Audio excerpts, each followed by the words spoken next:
Welcome everybody. I am Smita Kaushik, course coordinator of Cost and Management Accounting. Cost and Management Accounting is a core subject of 4 credits.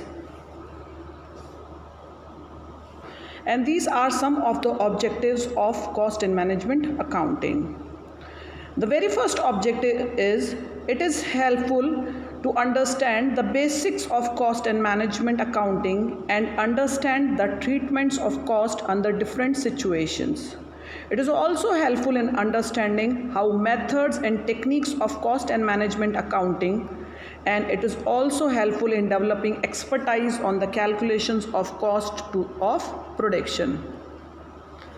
Now we will discuss about some of the course outcomes of cost and management accounting. But what is course outcome? Course outcomes are specific and measurable statements that define the knowledge, skills, and attitude of learners, which they will demonstrate by the completion of a course.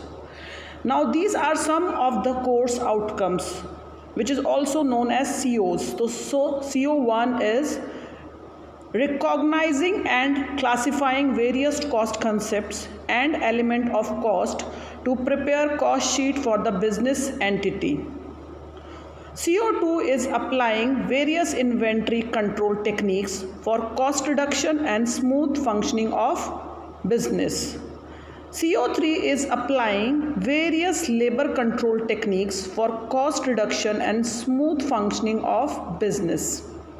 Fourth course outcome is analyze financial statements and different ratios for decision making.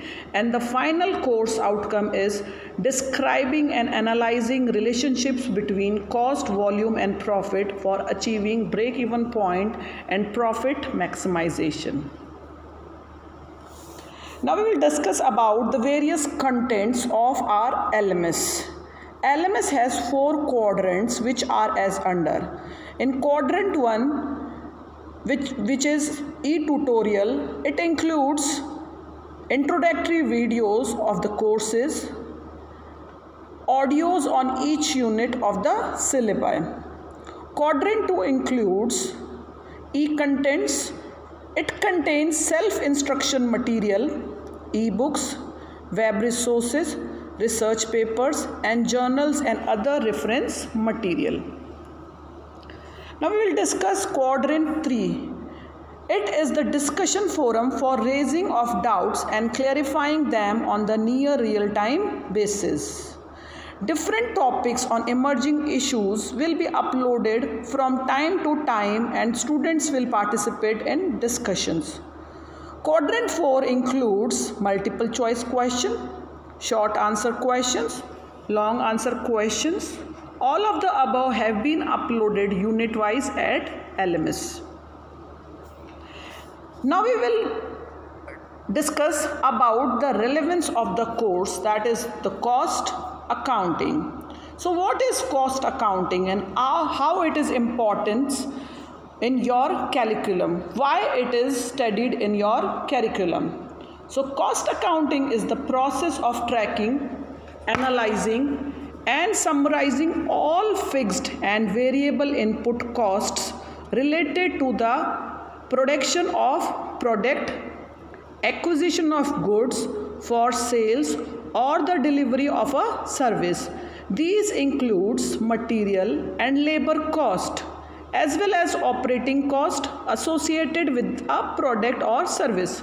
Cost accounting helps companies identify areas where they may be able to better control their cost and also informs pricing decisions to ensure profitability.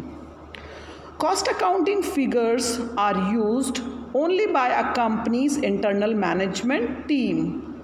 So, collection methods can be customized according to the company's need. Now, what is the purpose of cost accounting? Cost accounting helps organization evaluate the cost associated with manufacturing a product or providing a service. While the process itself requires a considerable level of detail and time. The strategic insight gained make it a worthwhile endeavor for most of organizations. Among the areas where cost accounting can help is, very first is budgeting. Second is it is used for efficiency, and then for earning more profits. Now we will discuss some of the elements of cost accounting. Cost accounting is based on the three principal elements, that is material, labor and overhead, which we will read later in our syllabus. So what is the material? Material are inputs to production. They are typically broken down into two groups, that is the direct and indirect material. Next comes the labor. Workers directly involved in production or distribution of goods or delivery of services must be paid. Their salaries or wages might include overtime and bonuses. Employees' benefits are part of the total cost too, as it also are of two types, that is direct labor and indirect labor.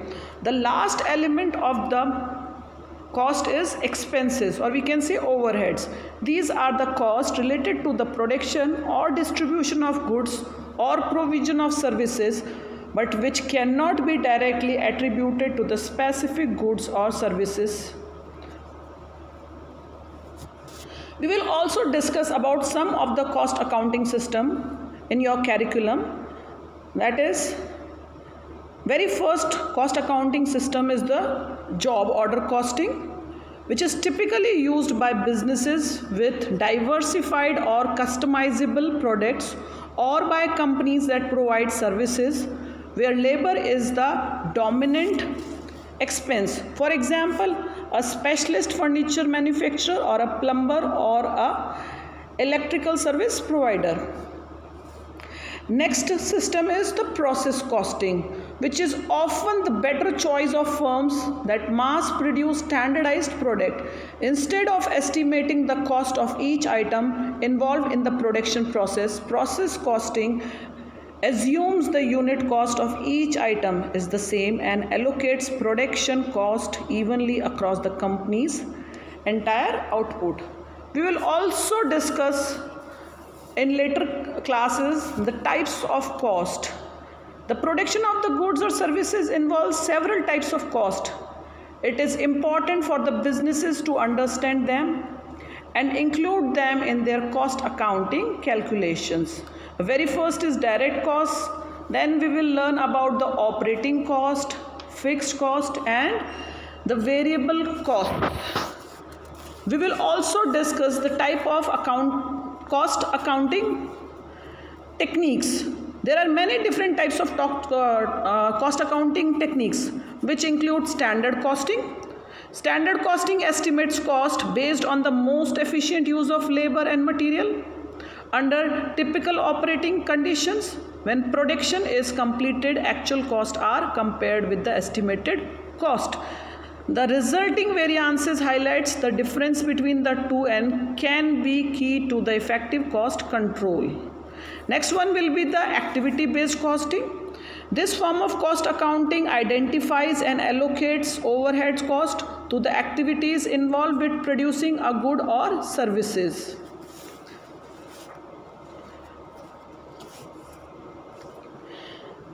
Next is some of the pedagogical processes which we use while discussing in classes or while in learning lessons. That is, very first is the live classes, next is assignments, then quizzes, FAQs and clarification on general misconceptions. Some additional activities which also is the part of our course curriculum are master classes, lectures by industry experts and professional, case studies, etc. These are some of the textbooks or suggested readings which we suggest to the students for the successful completion of this course. The very first is M.N. Arora, and the title of the book is The Cost and the Management Accounting. The second one is the Tulsian, And the title of the book is Cost Accounting, which is published by Tata McGraw Hill. Some of the suggested readings are Cost and Management Accounting, which is published by the Prentice Hall of India Limited. And next one is Banerjee's Cost Accounting. That is, again, the publisher of this book is the Prentice Hall of India Limited. That's all for the session, and best of luck for your successful completion of this course. Thank you.